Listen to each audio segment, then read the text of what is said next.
no rate cuts and no extra funding.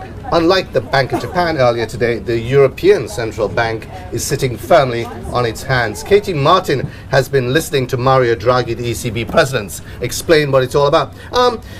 It's interesting here, Katie. The Eurozone economy, since the last ECB meeting, has deteriorated. Inflation is subdued, but the bank's not about to do anything. No, not just yet, but what Draghi did make very clear repeatedly today is that policy is accommodative and it's going to stay that way. So we heard But he's not prepared to do anything extra at this point. Not just yet, but we've heard him talk in the past about whatever it takes to save the euro, and now we're hearing him talk about policy being accommodative for as long as it takes. So that's the new line. There's definitely no possibility of policy tightening anytime soon. That's true. I mean, the interesting thing here, of course, is that he continues to try and put pressure on the politicians to continue with their structural reforms in the meantime. Is it a case that he's really just trying to put more of that pressure on, or is it a case that the ECB itself is perhaps a little bit of a loss of what to do? I think pretty much every month we hear something from Draghi and from Trichet before him about how there's a limit to what we can do by ourselves. We need national governments and we need individual banks to be doing all the right things.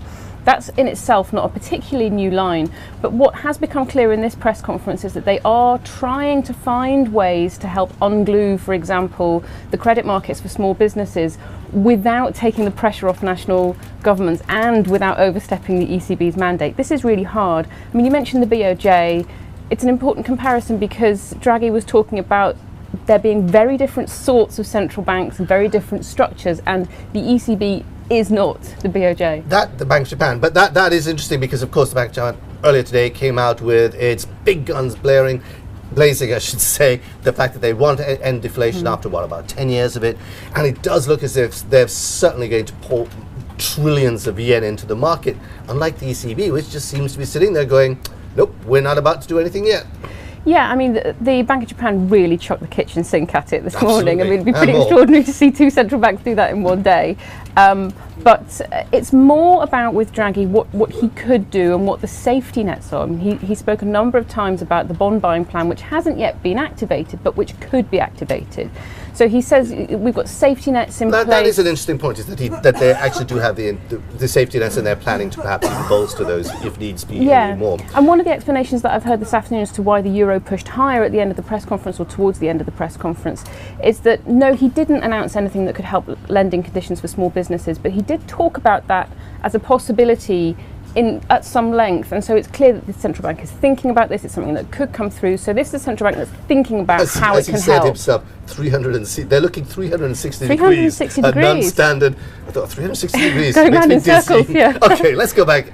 Interesting point here. Cyprus, of course, which was the big blow up since the last meeting. And he seemed to insist that everyone else, that the deal, was the way it should have been. Yes, he said Plan A, the plan that was initially put forward for Cyprus, which involved putting a levy on even small depositors, mom, pop, widows and orphans, which of course got kicked out. Was not smart.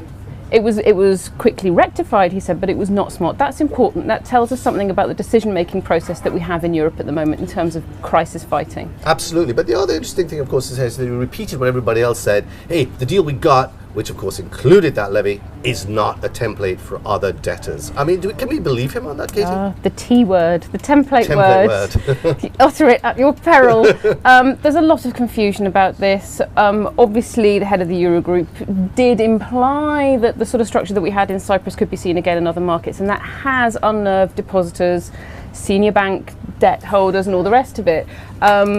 Draghi today was talking about it not being a template for other countries, but just as with the proposed levy on small depositors in Cyprus, cat's out of the bag.